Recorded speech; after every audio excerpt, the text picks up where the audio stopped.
चलिए मैंने पिछली वीडियो में आप सभी को प्यारे बच्चों एनपीसी के बारे में बताया था कि एनपीसी वक्र होता क्या है, कैसे निर्माण होता है, किस आकार का होता है। ये सारी चीज़ें बातें मैंने पहले पिछली वीडियो में बताया था आप लोगों को। आज मैं आप लोगों के सामने जो लेकर के आया हूँ, सामान्य प्रायिकता वक्र की विशेषताएं क्या होती हैं। ठीक है, अब मैं आप लोगों को विशेषताओं के बारे में अगर बात करूं तो एक एक पॉइंट को मैं लेता हूं। जैसे इसकी पहली जो विशेषता है, इसकी जो आकृति होती है वहीं से उठाते हैं, आकृति।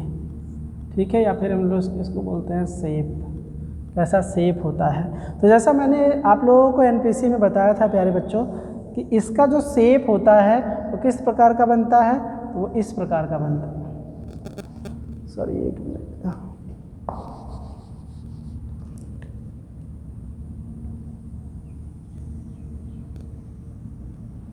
वो इस प्रकार का शेप बनता है। कह सकते हैं कि ये जो बनता है इसको हम लोग बोलते हैं घंटाकृति। क्या बोलते हैं? घंटाकृति, मतलब घंटे की आकृति का ये होता है। ठीक है, ये इस टाइप का होता है।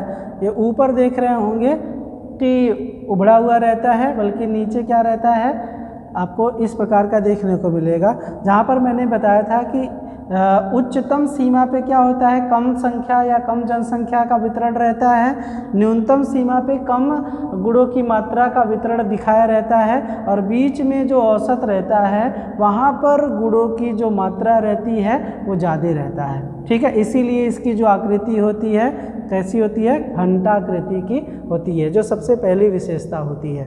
ठीक है, तो इस प्रकार का। अब इसमें भी अगर देखेंगे, आकृति में अगर बात किया जाए तो इसी में जो दूसरी चीज़ें होती हैं, पहला हो गया घंटाकृति का, दूसरी जो चीज़ें होती हैं वो ये होता है कि ये पूर्ण सममिति का होता है, या कह सकते हैं सिमेट्रिकल होता है, पूर्ण सममिति का बनता है। इसको हम लोग बोलते हैं सिमेट्रिकल।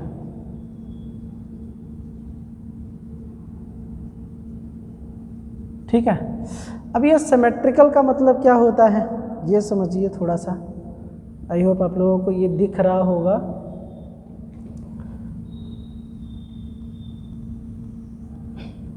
ठीक है, दिख रहा है सही ढंग से। सिमेट्रिकल का मतलब ये होता है कि अगर इसको हम बराबर दो भागों में बांटें, ठीक है, 20 से अगर हम इसको बांटें तो 20 से जो ये वाला भाग है, ठीक है, यहाँ 0 से अगर देखा जाए ना, या फिर हम जो बात कर रहे थे यम से, मान लीजिए इसको यम मान लेते हैं, या यही बीच वाला बिंदु मान लेते हैं। तो इस बीच बिंदु से अगर इसको दो भागों में बांटें यहीं से लंब डाल करके, तो ये वाला जो भाग होगा वो भी क्या होगा, इस भाग के बराबर होगा। इसीलिए इसको इधर +1 लैम्डा के रूप में विभाजित किया जाता है, +2 सिग्मा, सॉरी लैम्डा नहीं सिग्मा, +3 सिग्मा के रूप में डिवाइड किया जाता है। इधर उसी प्रकार से -1 सिग्मा, -2 सिग्मा और -3 सिग्मा के रूप में, क्योंकि जितना भाग इधर रहेगा राइट साइड बोल सकते हैं, या फिर उतना ही भाग लेफ्ट साइड भी होता है। तो ये क्या होता है, पूर्ण सममिति होता है। ये दो बराबर भागों में इसको विभाजित करता है। जैसे कि इसको और भी अगर समझा जाए कि मान लीजिए ये है इस तरीके का ना, ये छोटा बड़ा बन जा रहा है, ये है। अगर इसको भी आप 20 से डिवाइड करेंगे तो आप देख पा रहे हैं कि इस साइड भाग जितना है वो लेफ्ट साइड भी उतना ही भाग है। ठीक इसी प्रकार से अगर इसको अगर डिवाइड किया जाए, थोड़ा छोटा बड़ा बन जा रहा है, लोग ध्यान दीजिएगा। तो अगर यहाँ से डिवाइड करेंगे तो जितना भाग इस साइड बनता है उतना भाग इस साइड भी होता है। इसी को हम क्या बोलते हैं, सिमेट्रिकल बोलते हैं, या पूर्ण सममिति होता है। तो इसका जो आकार होता है वो कैसा होता है, सिमेट्रिकल होता है। ठीक बात। तीसरी चीज ये है कि ये क्या होता है, एक बहुलांकी होता है। कैसा होता है, तो एक बहुलांकी होता है। ठीक, इसको बोल सकते हैं यूनिमॉडल बोलते हैं, यूनिमॉडल मोड से लिया गया है। तो अब देखिए यूनिमॉडल का मतलब कह रहा है एक बहुलांकी। एक बहुलांकी जैसे अगर इसको डायग्राम के माध्यम से समझें इस तरीके का। ये शायद इस साइड कर्व सही से नहीं बन रहा है, इसको साफ करके मैं सही से कर्व बनाऊं। ये देखिएगा, ये इस साइड, ठीक है। थोड़ा इधर ज़्यादा मान चला जा रहा है इसका, इसीलिए इसको दिक्कत हो रहा है। ये अगर मैं बीचों बीच मान को लूँ, ठीक है, तो अब देखिएगा यहाँ पे क्या होगा, यम जो अगर खींचा जाएगा तो ये यमों को दर्शा रहा है। तो एक कह रहा है जो बहुलक होगा वो हाईएस्ट पे होता है। हम बहुलक की परिभाषा अगर जब देखते हैं प्यारे बच्चों, तो जिसकी सबसे अधिक बार आवृत्ति दोहराई रहती है उसको हम क्या कहते हैं, मोड कहते हैं। जैसे मैं एक संख्या के माध्यम से आप लोगों को बताऊं कि मान लीजिए मैंने 2 4 6 8, फिर उसके बाद 9 8 7 5 8 11 10 8 ऐसी संख्या ले लिया। तो इसमें जो अगर इसको व्यवस्थित करके देखेंगे तो किस संख्या की आवृत्ति सबसे अधिक बार दोहराई गई है, 8 है। 1 2 3 4 बार इसकी आवृत्ति सबसे अधिक बार दोहराई गई है। तो यही क्या हो जाएगा, ये 8 जो है वो मोड हो जाएगा हमारा ना, और वो क्या रहेगा, सबसे अधिक बार रहेगा। उसके बाद अगर देखा जाए तो कौन सी अधिक संख्या बार दोहराई गई है, तो उसके बाद तो कोई दोहराया नहीं गया है ना, लेकिन कहीं ना कहीं यहीं पे मान वो होंगे।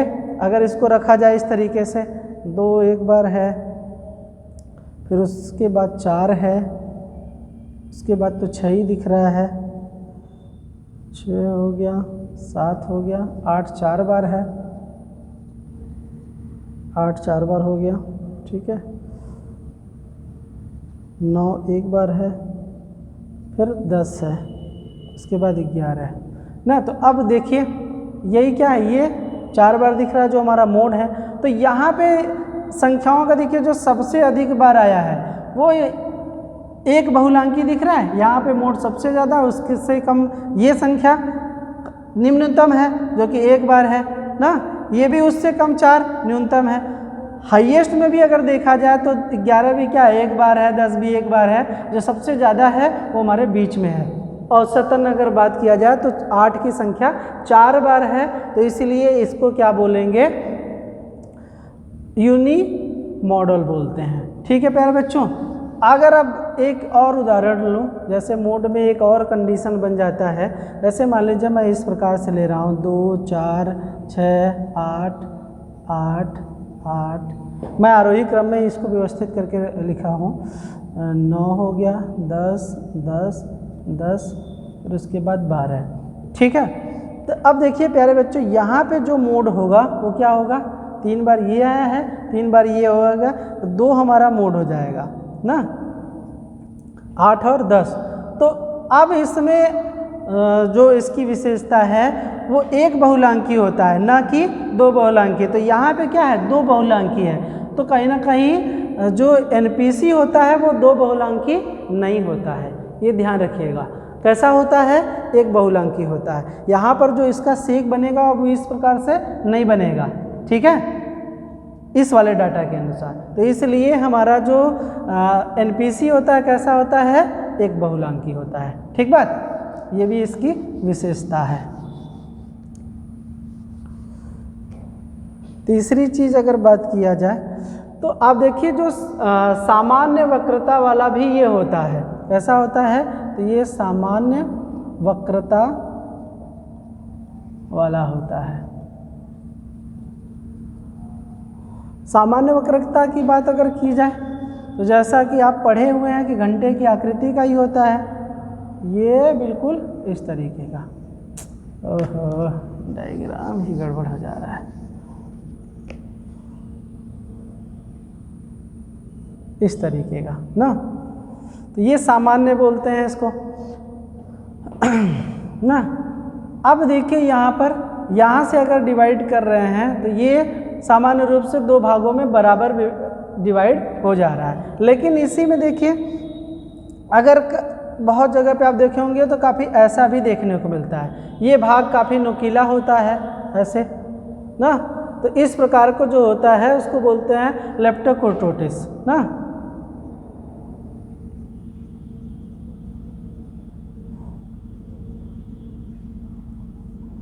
तो ऐसा भी आप देखिए एनपीसी नहीं होता है। ठीक है, आप एक जगह देखे होंगे, जैसे इसी डायग्राम में अलग बनाए, आपको यहाँ पे छोटा सा बना के बता रहे हैं कि बहुत ज़्यादा क्या हो, चपटा भी नहीं होता है। इस प्रकार से जैसे कछुए की पीठ होती है ना, इसको प्लेटी कोटोटिस बोलते हैं, प्लेटी कोटोटिस। ठीक है, तो इस प्रकार का भी नहीं होता है।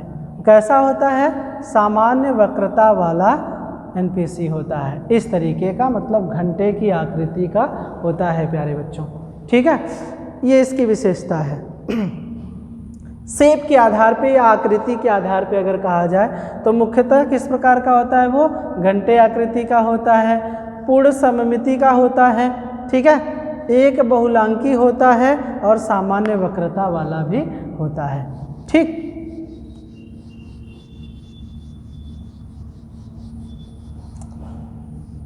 अगर दूसरी विशेष, ये तो सिर्फ किसके आधार पे था, ये आकृति के आधार पे था। अगर दूसरी विशेषता की बात किया जाए प्यारे बच्चों, तो ये केंद्रीय मानों में भी समानता रखता है। किसमें रखता है, जो केंद्रीय मान कौन कौन से होते हैं, तो केंद्रीय मानों की समानता।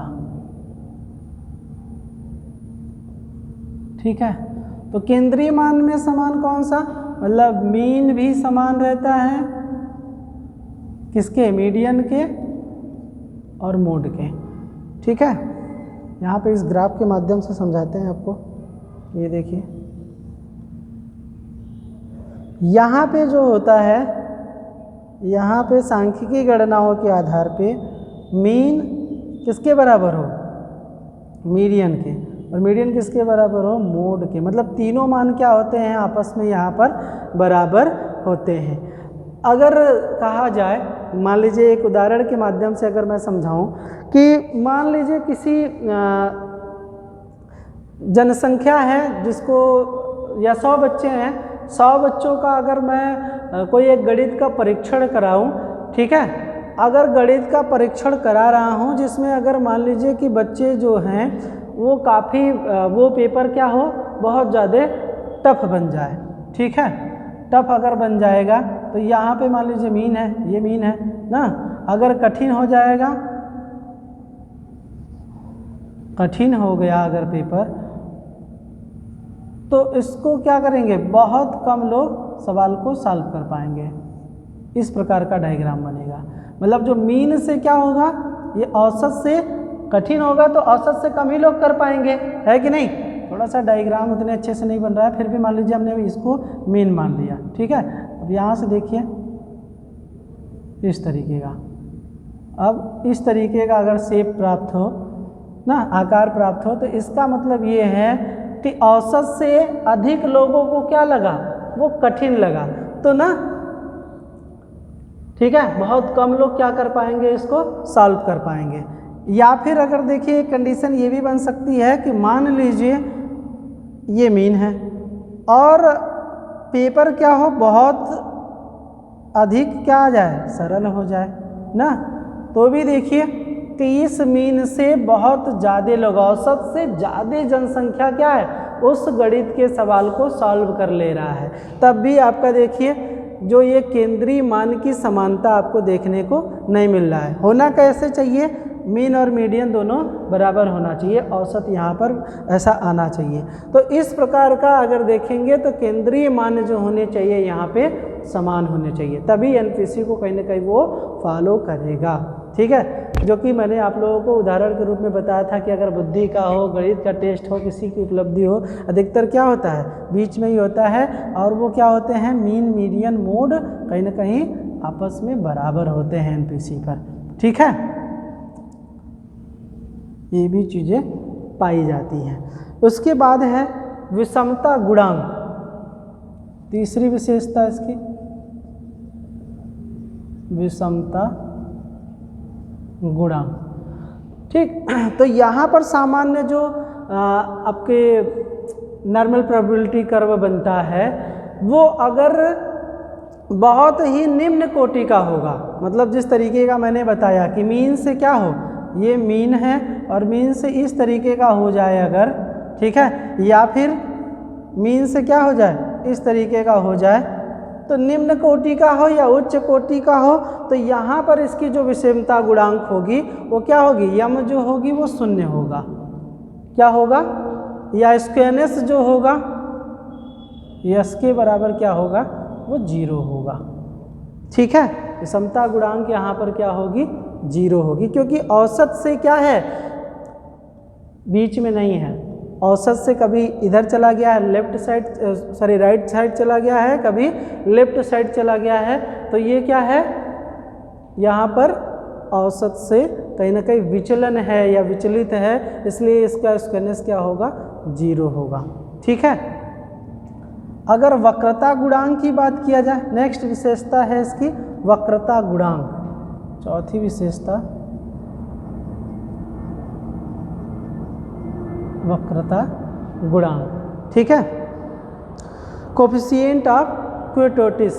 ठीक, तो अगर देखेंगे सामान्य प्रायिकता इसका ना तो बहुत ही चपटा होना चाहिए और ना ही बहुत नुकीला दार होना चाहिए, जो मैंने पिछला बताया कि इस तरीके का, ना ही बहुत कैसा होना चाहिए, इस तरीके का होना चाहिए, चपटा नहीं होना चाहिए, जो कछुए के पीठ जैसा होता है ना, तो ये भी आपका नहीं होना चाहिए। ठीक है, और ना ही बहुत ज़्यादा नुकीली होनी चाहिए। अगर इस तरीके का बन रहा है तो ये नुकीले भी नहीं होना चाहिए। इसका वक्रता गुणांक होना कैसे चाहिए भाई, इस तरीके का होना चाहिए। ये भी चपटा ही बन जा रहा है, मैं छोटा डायग्राम बना रहा हूँ, ये इस तरीके घंटे की आकृति का बनना चाहिए। अगर यहाँ पे अगर इस तरीके का है तो यहाँ पे गुणों की जो मात्रा है आप देख पा रहे हैं कि फैला हुआ है कि नहीं। इसके जो गुण हैं आप देखिए कि मीन से अगर देखा जाए तो इधर भी काफ़ी फैला हुआ है, इधर भी काफ़ी फैला हुआ है, बीच में मात्रा बहुत कम है ना। यहाँ भी देखिए इसकी मात्रा अगर देखा जाए तो इधर भी फैला हुआ है, इधर भी फैला हुआ है। यहाँ पे क्या है, बहुत ज़्यादा डाटा जो है यहीं पे एकत्रित हो गया है, बाकी यहाँ पे भी क्या है मान आपके एकत्रित भी, इस साइड भी एकत्रित नहीं है, बीच में बहुत ज़्यादा मान क्या है पड़ गए हैं, जिसके आधार पे वो बिल्कुल नुकीला बन गया है। तो ऐसे भी क्या होना चाहिए, इसके वक्रता गुणांक इस तरीके का नहीं होना चाहिए बल्कि इस तरीके का होना चाहिए। यहाँ पे जो इसके कुछ गणितीय संक्रियाएँ होती हैं जिसके आधार पे कह सकते हैं इसका मान निकाला जाता है, और इसका होता है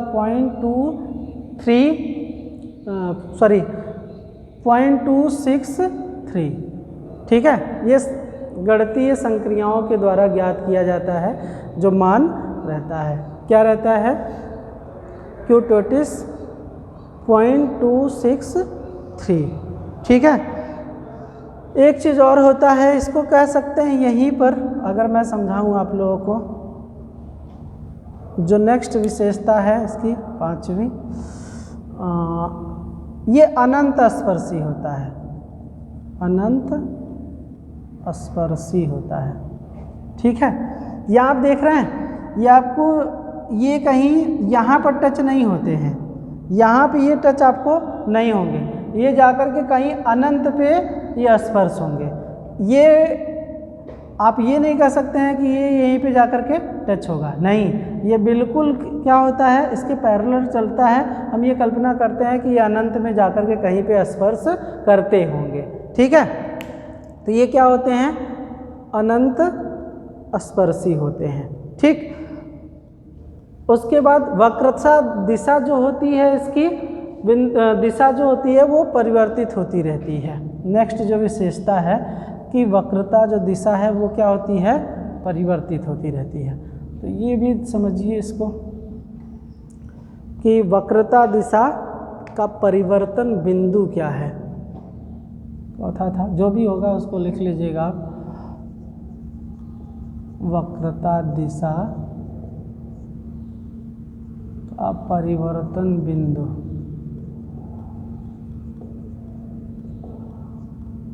ठीक है, तो ये है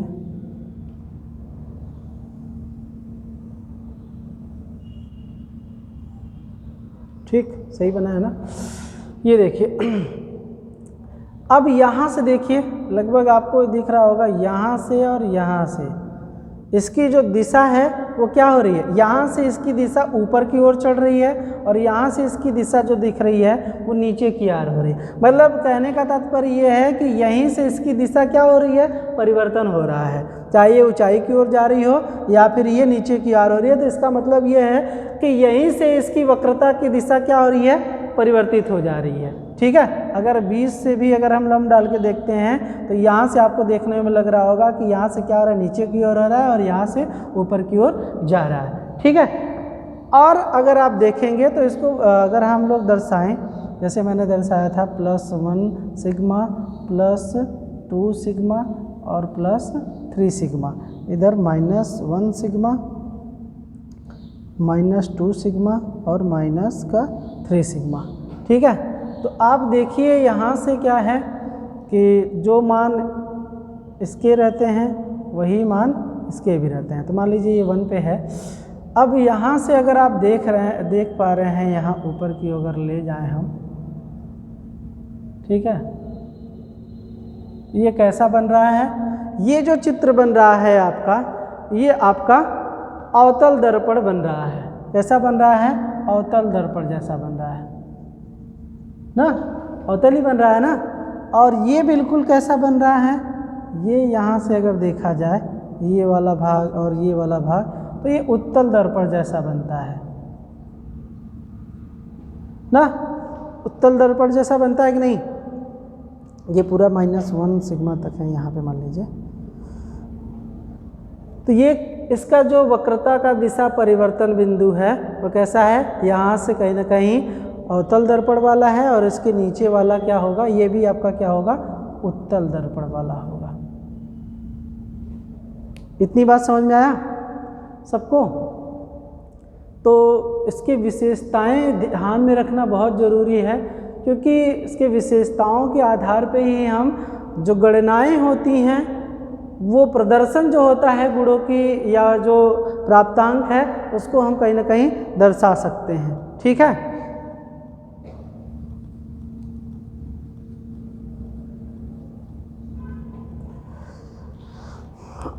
और भी इसके कुछ विशेषताएं हैं जो पहले इस विशेषताओं पे अगर मैं चर्चा कर लूँ कि आप लोगों को समझ में आया कि नहीं समझ में आया, क्योंकि एक ही वीडियो में सारे अगर विशेषताओं को बता मैं दूंगा तो शायद आप लोगों को उतनी अच्छे तरीके से नहीं समझ में आएगा।